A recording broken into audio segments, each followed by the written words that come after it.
A doença de Chagas trouxe notoriedade para o Brasil por causa do Carlos Chagas, que era então um médico brasileiro e que foi importantíssimo no estudo dessa doença. No início do século XX, o médico e pesquisador Carlos Chagas identificou um novo parasito em insetos, conhecidos como barbeiro, no interior de Minas Gerais. Chamou o novo protozoário de Trypanosoma cruzi, em homenagem a Oswaldo Cruz, que foi outro grande pesquisador da área. A doença de Chagas é também conhecida como triponossomíase americana. Ela é uma doença causada pelo protozoário Trypanosoma cruzi, tendo insetos chamados triatomíneos como os vetores, que são os barbeiros, os transmissores do Trypanosoma cruzi. O Trypanosoma cruzi está dentro do barbeiro. O barbeiro é o vetor, ou seja, ele é que transmite o Trypanosoma cruzi para o hospedeiro e o hospedeiro é que vai abrigar aí o parasito. O técnico desses barbeiros é triatomínio. Então, os triatomíneos são os barbeiros. A principal forma da patologia é a cardiomiopatia dilatada, que é o aumento do coração, em função da perda da massa muscular desse coração. E assim, vai reduzir a força dessa contração muscular. A congestão de sangue que vai acontecer no coração, a ineficiência na contração muscular do coração, vai provocar a cardiomiopatia dilatada, inclusive com alterações anatômicas do coração. Mas eu vou explicar isso mais à frente. A Organização Mundial da Saúde estima de 16 a 18 milhões de infectados no mundo. No Brasil, estima-se que existam de 2 a 3 milhões de portadores da doença crônica. A doença de Chagas é uma doença de notificação compulsória no Brasil. Transmissão vetorial através dos barbeiros é a forma mais importante de transmissão, que sempre se teve associação com as casas de pau a pique, Mas nos últimos anos foram registrados surtos nos quais a via de transmissão foi oral, que é a ingestão de alimentos contaminados, principalmente o açaí e o caldo de cana. O Trypanosoma cruzi, que é o protozoário, o agente causador da doença, não tem muita preferência por hospedeiros. Ele já foi isolado em centenas de espécies animais. O Trypanosoma cruzi já foi isolado em mais de 180 espécies de animais domésticos e silvestres. Por isso que ele tem um reservatório imenso, por causa da quantidade de espécies que podem funcionar como reservatórios. O agravante deste parasito é que ele causa um longo período de parasitemia, que é a presença dos parasitas no sangue, o Trypanosoma cruzi no sangue. A presença do protozoário na circulação sanguínea vai acontecer por um período bastante longo. Insetos triatomíneos são encontrados desde a região centro-sul dos Estados Unidos até o sul da Argentina, no continente americano. Por isso, eles são importados de outros países. No continente americano, esses insetos estão infectados. No Brasil, a doença de Chagas é mais frequente no Rio Grande do Sul, Minas Gerais e Goiás. A doença está relacionada a condições habitacionais precárias, que criam condições propícias para o vetor. Nessa imagem se pode ver isso. A casa chamada de pau a pique, o triatomínio pode depositar os seus ovos em folhas de palmeiras ou em matéria orgânica. E muitas vezes essas palmeiras vão ser usadas para a construção das moradias daquelas pessoas.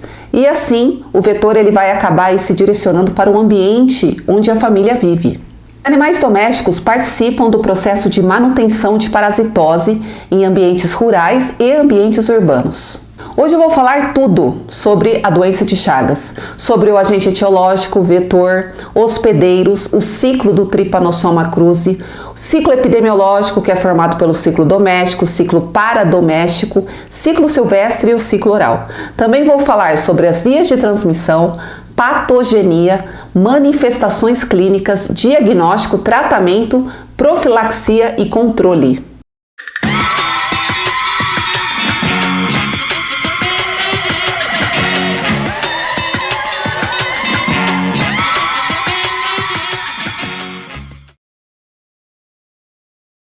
Oi, tudo bem com vocês? Sejam muito bem-vindos ao Fácil Aprender, um canal sobre o mundo da medicina veterinária.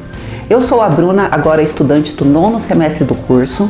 Estou fazendo estágio em um hospital veterinário aqui em São Roque e trabalho na aula de internação. Hoje eu vou explicar tudo sobre a doença de Chagas. Mas antes de começar, vai deixando o seu like, escreve qualquer comentário aqui embaixo, que já ajuda muito o canal. Se inscreve no canal, já que dessa forma o YouTube oferece esse vídeo para mais estudantes como você. Então me ajude aí a espalhar e difundir essa informação que é muito importante na área da medicina veterinária. Sobre o agente etiológico, que é o causador da doença, o causador da doença de Chagas, é o famoso Trypanosoma cruzi, que é um protozoário pertencente ao filo Sarcomastigophora, classe Zoomastigophora, ordem Kinetoplastida e da família Trypanosomatidae. Nos vertebrados, o Trypanosoma cruzi está na forma de tripomastigota, que é a forma flagelada que está na circulação.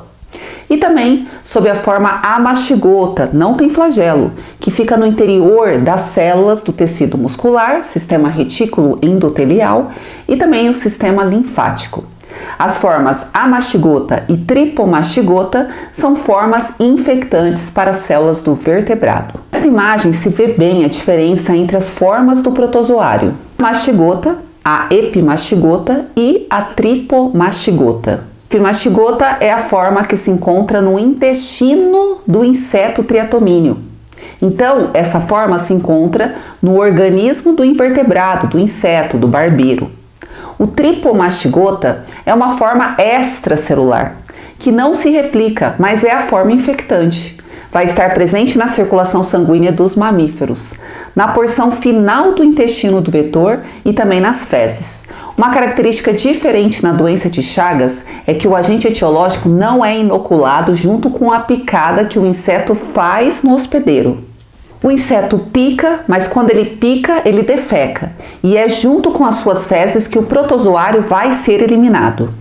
O amastigota é a forma intracelular replicativa que vai estar presente nas células dos mamíferos. Característica importante do Trypanosoma cruzi é que ele apresenta uma região chamada cinetoplasto, que é uma região da sua mitocôndria, onde está o DNA mitocondrial.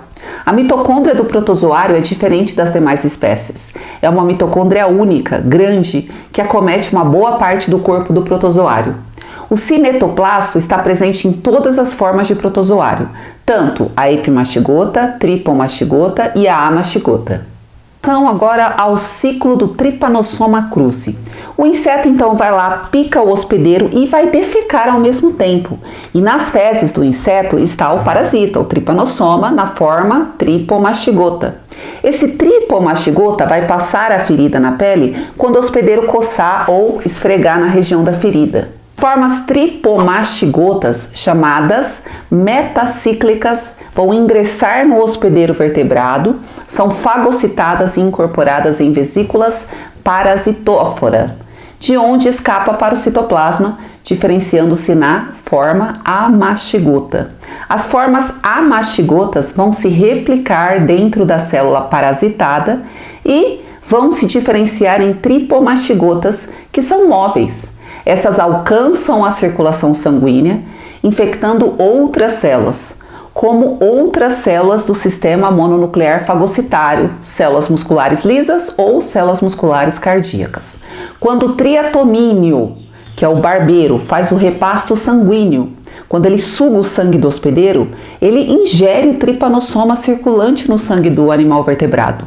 O tripomastigota diferencia-se em epimastigota no intestino médio do inseto e se multiplica. No intestino posterior diferencia-se no tripomastigota metacíclico. Então, o tripomastigota alcança o organismo animal, dentro das células, elas se tornam amastigotas e vão se multiplicar. Esses novamente se diferenciam em tripomastigotas. São liberados para a corrente sanguínea, onde vão infectar novas células ou pode ser ingerido pelos insetos no repasto sanguíneo.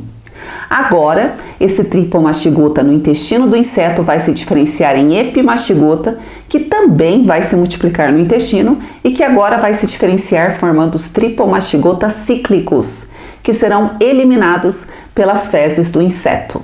Eu vou falar um pouco sobre o vetor. O vetor é o inseto da família Triatomini, denominados triatomíneos, e conhecidos popularmente como barbeiro, chupão ou fincão. Os insetos, eles albergam-se em frestas, em rachaduras, em casas de pau a pique ou sapé e também em áreas peridomiciliares, como por exemplo galinheiros, chiqueiros, sótão. Então, depois que o adulto deposita os ovos, esse vai passar por 5 estágios de ninfas.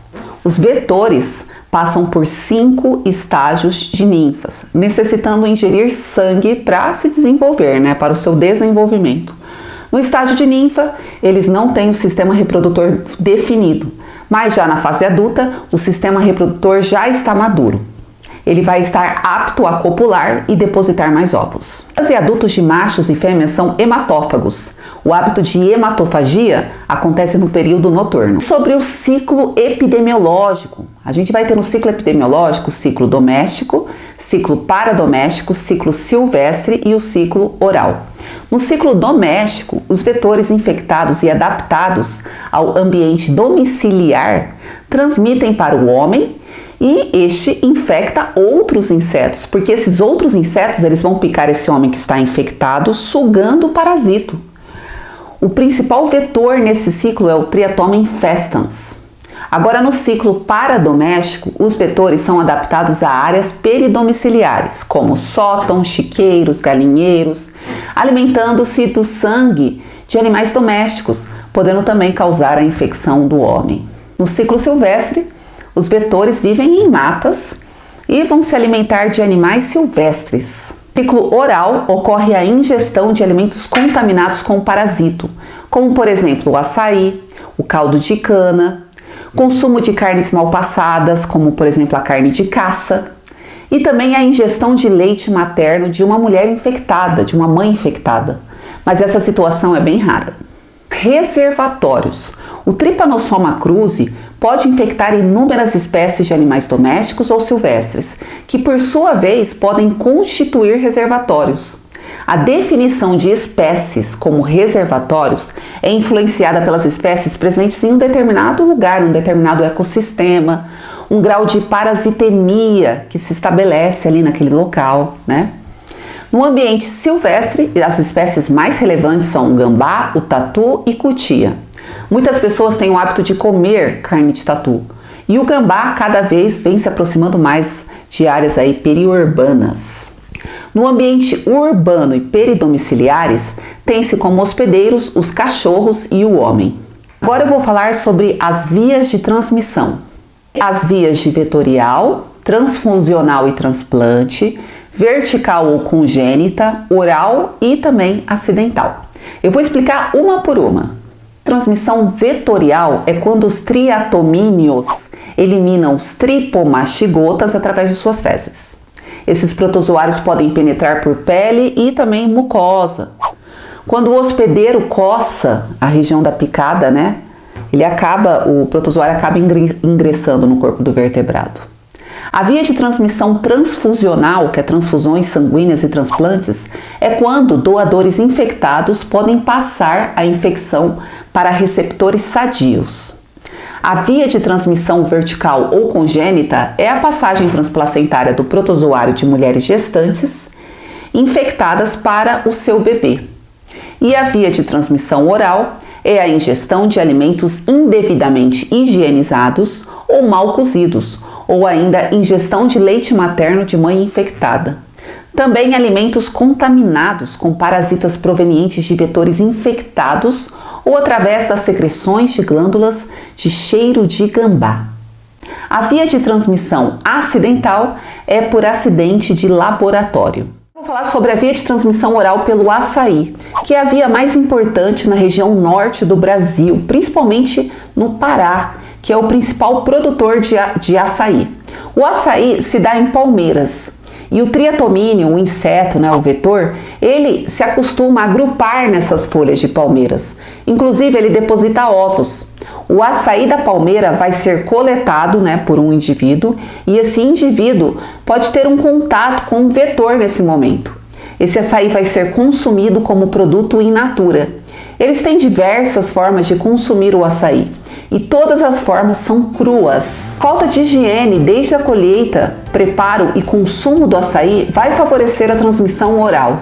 O açaí deveria passar por um processo de desinfecção, a imersão do produto em água clorada.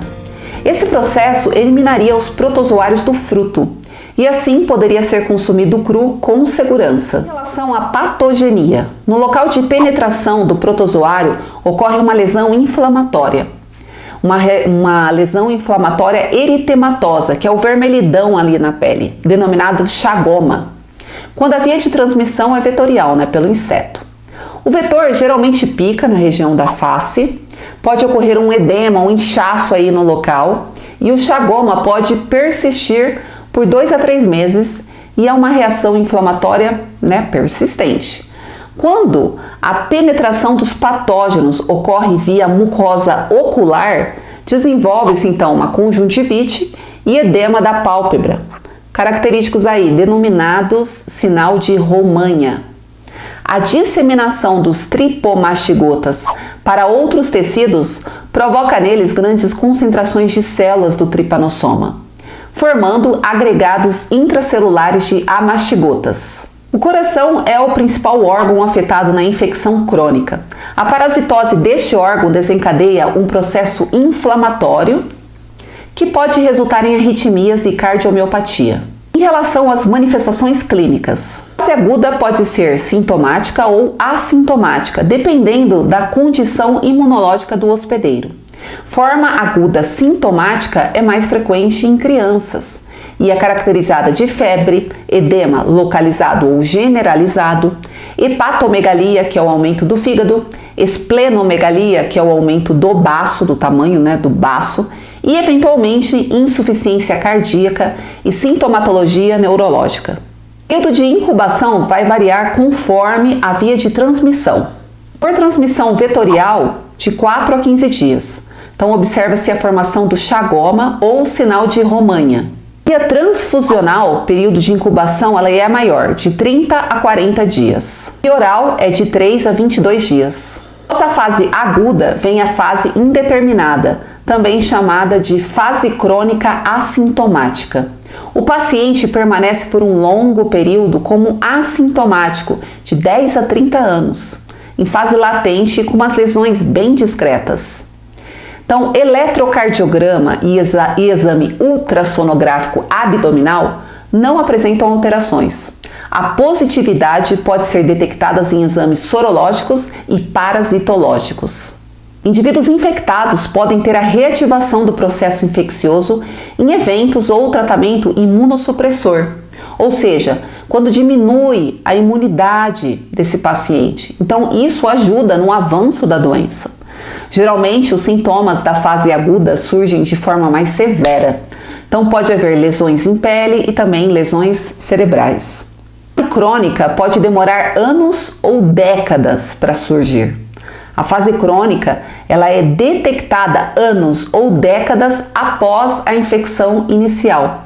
Ocorre uma reativação do processo inflamatório e lesão dos órgãos envolvidos.